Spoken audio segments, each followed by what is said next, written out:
पुलवामा 2 बालाकोट 2 जैसा इंसिडेंट फिर से देश में व्यापक स्तर पे होगा। दोस्तों, ये देश हमारा है और इस देश पे जो भी आंख उठाएगा उसकी आंखें निकाल देना इसी देशवासियों का अधिकार है। नमस्कार, आप सभी का स्वागत है इम्पैक्ट ऑनलाइन में। दोस्तों, पिछले 1-2 दिन के अंदर एक बहुत ही डरावना और खतरनाक बयान आया है। वो किसका बयान है? वो है टुकड़े टुकड़े गैंग के सदस्य का बयान। और कौन है वो सदस्य, जानना चाहेंगे आप? वो सदस्य है हमारे परम पूजनीय प्रशांत भूषण, जिसे सुप्रीम कोर्ट ने ₹1 की पेनल्टी पर छोड़ दिया था। ये लोग देश को बर्बाद कर देना चाहते हैं सत्ता प्राप्त करने के लिए। और प्रशांत भूषण ये तो प्यादा है, प्यादा कांग्रेस का प्यादा है ये। और इस भाषण में उसने ऐसा जहर उगला है, ऐसी भविष्यवाणी करी है कि सुन के ही दिमाग खौल जाता है। डर लगता है ऐसे लोगों को देख के कभी कभी, और गुस्सा भी आता है कि लट होता और मैं वहां होता तो लोग सीधे कर देता है। आज का मुद्दा बहुत ही खतरनाक है और इसके अंदर एक 60-70 साल का व्यक्ति इन्वॉल्व है। जॉर्ज सोरस नहीं, इस देश का ही एक वकील जो सुप्रीम कोर्ट के अंदर एडवोकेट है। इस देश का इतना बड़ा दुर्भाग्य है कि इस देश के अंदर ऐसे ऐसे और इतने ऊंचे पदों पर आसीन व्यक्ति देश को ही बर्बाद करने में अपनी पूरी जी जान लगा देते हैं। ये प्यादे हैं कांग्रेस के, ये प्यादे हैं जॉर्ज सोरोस के, ये प्यादे हैं दुनिया की महाशक्ति कहलाए जाने वाले देशों के। इन्हीं प्यादों के माध्यम से इस देश को बर्बाद करने की कोशिश की जाती है। पहले ये ग्राउंड बनाएंगे और फिर देश बर्बाद करेंगे। कॉन्स्टिट्यूशन क्लब के अंदर इन्होंने ऐसा भाषण दिया कि सुन के दिमाग खौल गया। आइए देखते हैं कि टुकड़े टुकड़े गैंग के ये गंभीर सदस्य क्या कह रहे हैं। आज जो मेरे पास सूचना आ रही है, और एक सोर्स से नहीं कई सोर्सेस से आ रही और क्रेडिबल सोर्सेस से आ रही, कि अब पुलवामा 2 और बालाकोट 2 की तैयारी चल रही है। कई सोर्सेस से इंफॉर्मेशन आ रही है।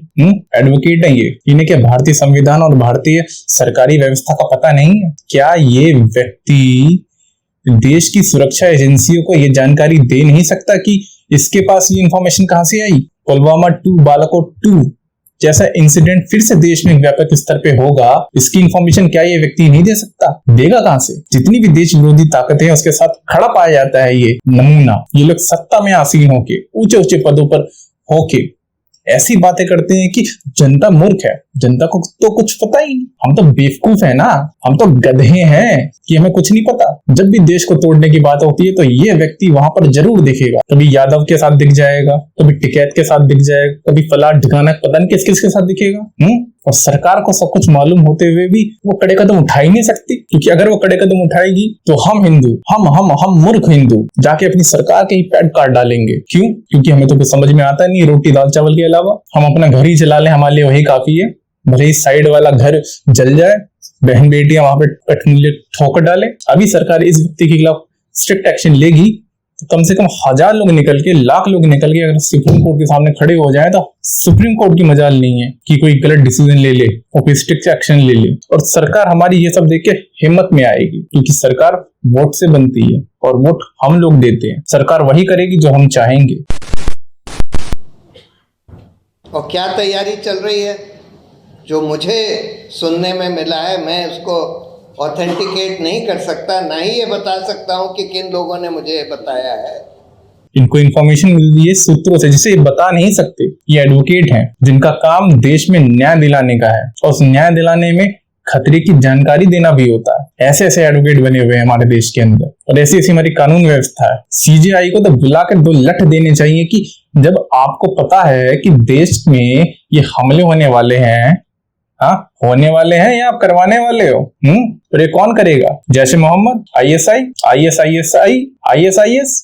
ये पाकिस्तानी आर्मी वो करेगी? उन्होंने बताया है क्या आपको? धन्य है ये साहब, इनके पास इंफॉर्मेशन कैसे आई? ये सो रहे थे तो सपने में आ गई इनके पास इंफॉर्मेशन। उसे ऑथेंटिकेट नहीं कर सकते ये बहुत छोटी बात है। देश में हमला हो जाए, 140 करोड़ देशवासियों की आस्था के मंदिर पर हमला हो जाए, और ये उस इंफॉर्मेशन को किसी को कह नहीं सकते। अरे रॉ और आई भी मर गई है क्या? एडवोकेट हो ना, या चोर चमार हो? कि पुलवामा 2 जो होगा वो अयोध्या मंदिर पर कोई अटैक होगा जो कि जैश ए मोहम्मद या अल-कायदा द्वारा होगा या करवाया जाएगा। और बालाकोट 2 जो होगा वो पाकिस्तान ऑक्यूपाइड कश्मीर में इनकर्जन यानी कि ग्राउंड मूवमेंट, सिर्फ अब की बार बमबारी नहीं, अब की बार जो सुनने में आ रहा है और मल्टीपल सोर्सेस से सुनने में आ रहा है कि अब की बार थोड़े से ग्राउंड ट्रूप्स भी भेजे जाएंगे। इसलिए नहीं भेजे जाएंगे कि हम पाकिस्तान ऑक्यूपाइड कश्मीर पर कब्जा कर लें, लेकिन ये दिखाने के लिए, जैसे बालाकोट में इन्होंने दिखाने की कोशिश करी कि भाई हमने पाकिस्तान के ऊपर बम गिरा दिए, वो बम से कुछ हुआ हो ना हुआ हो, बम कहाँ गिरे कुछ किसी को पता नहीं। देख रहे हैं हमारे राम मंदिर पर अटैक होगा, किसके माध्यम से? जैश ए मोहम्मद ISI के माध्यम से। वो टेररिस्ट ऑर्गेनाइजेशन हमारे राम मंदिर पर अटैक करेंगे और उसकी प्रतिक्रिया में एक नया पुलवामा अटैक होगा। ये जानकारी इनके पास मिली है और ये IB रॉ के पास नहीं है, भाई साहब कॉन्स्टिट्यूशन क्लब में आके जानकारी दे रहे हैं और बोल रहे कि मैं स्रोत नहीं बताऊंगा, बस देश को डुबाऊंगा। अरे जिनके हाथ खुद ही कालिक में रंगे होते हैं, जो खुद ही कबाल का हिस्सा है, कांग्रेसी चमचा है, उसे क्या उम्मीद करेंगे आप? JNU की धरती पर जो टुकड़े टुकड़े गैंग का जन्म हुआ है उसके हिस्से हैं ये। 1 साल फर्जी किसान आंदोलन मेरे घर के ही पास हुआ, उसका हिस्सा है ये एडवोकेट है, ये न्याय नहीं अन्याय दिलाने वाला व्यक्ति है।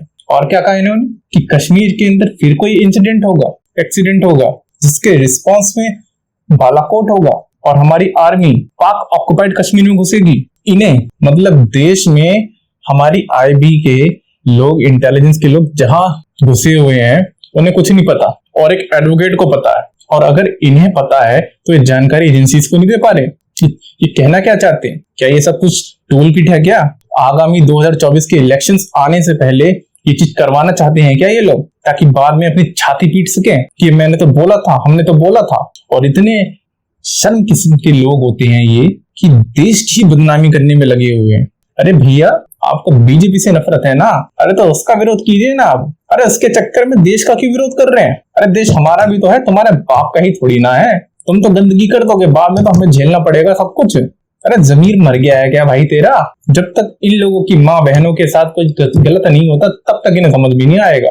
इनकी राजनीति के चक्कर में, इनकी सत्ता के चक्कर में देश के आम निवासियों का घर जल जाए, बेटे जला दिए जाए, काट दिए जाए, उनका कत्लेआम कर दिया जाए सरेआम चाकू से गोद गोद के, वो ठीक है। ऐसे व्यक्ति तभी ऐसा करते हैं जब इन्हें इनके कुकर्मों का सही दंड नहीं मिलता। जब तक इनकी कुटाई नहीं होगी तब तक इन्हें समझ नहीं आएगा। और सरकार पता नहीं क्या कर रही है। माना कि सरकार बहुत अच्छा काम कर रही है, पिछले 9 साल से देश के अंदर कोई बम ब्लास्ट नहीं हुआ, पर ऐसे बम, बड़े बड़े बम ब्लास्ट कराने की ताकत रखते हैं, इन्हें कौन डिफ्यूज करेगा? अरे इनको भी तो डिफ्यूज करना है भाई, या आप सिर्फ फिजिकल बम को ही डिफ्यूज करेंगे? इसलिए जरूरी है इस देश से लहरू परिवार, कांग्रेसी सत्ता खत्म हो जाए। अगर नहीं खत्म होगी तो देश बर्बाद हो जाएगा हमारा। और देश जमीन से ही नहीं, देश के निवासियों से भी है। हमें ही नहीं पता 2014 से पहले दिल्ली में इतने बम ब्लास्ट होते थे, निकलना मुश्किल होता था, डर लगा रहता था।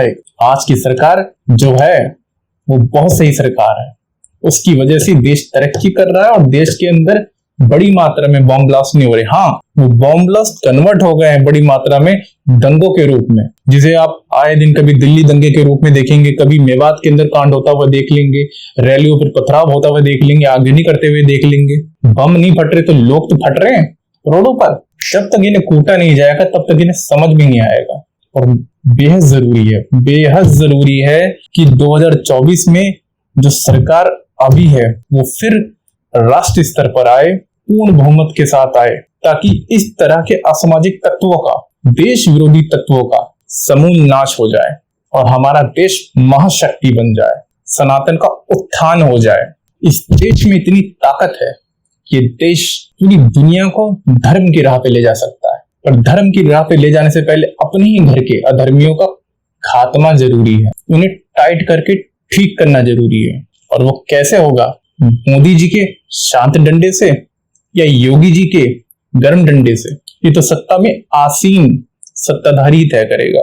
हम तो बस गुहार लगा सकते हैं कि आप ऐसे देश विरोधी ताकतों का सही से इलाज कीजिए। राम मंदिर तोड़ेंगे ये, इसीलिए पैसा दिया है हमने, ताकि ये लोग कॉन्स्टिट्यूशन क्लब के मंच पर खड़े होकर बचकतरा कर सके कि फलाना हो जाएगा, फलाना हो जाएगा, और सुनने वाले भी शांत बैठे हैं, कोई खड़ा होके सवाल नहीं कर रहा। और ऐसे लोगों को मंच दिया जाता है देश के अंदर कि भाई तू इस तरह के कारनामे कर, बातें कर। जनता भी हमारी मूर्ख इतनी है, अपनी ही पैरों पे कुल्हाड़ी मारनी है और उसके बाद पूरी दुनिया में चिल्लाना है कि हमारा देश अविकसित है, हमारे देश में बेरोजगारी है। जब तक ऐसे सांपों को पाल के रखा जाएगा देश के अंदर, तो देश तरक्की कैसे करेगा? ये तो लगातार आए दिन देश की जनता में जहर घोलते ही रहेंगे, भ्रम फैलाते ही रहेंगे। कांग्रेसी टट्टू, ये खोपड़ी गर्म हो जाती है जब ऐसे लोगों बयानों को समझा जाता है तो। अरे क्या खाली मैदान में बम गिरेगा क्या? खाली मैदान में बम गिरा के कुछ होता है? वो बम तो हम लोगों पे आके गिरेगा ना, हमारी संपत्ति जाएगी, हमारे परिजन जाएंगे। यही काम इस व्यक्ति के साथ हो तो सारा का सारा जो पागलपन है ना और ये जो टट्टूपना है कांग्रेसियों का, सब उतर जाएगा सब। क्योंकि दूसरे के घर में आग लग रही है तो फर्क नहीं पड़ता, जिस दिन यही आग अपने घर में लगेगी सारी हेकड़ी निकल जाएगी। 60 70 साल होने के बावजूद भी ये भेजा धर्म की राह पे नहीं आया, अधर्म से भरा हुआ है। आप सभी ने मेरी बातों को बहुत ध्यान से सुना, समझा।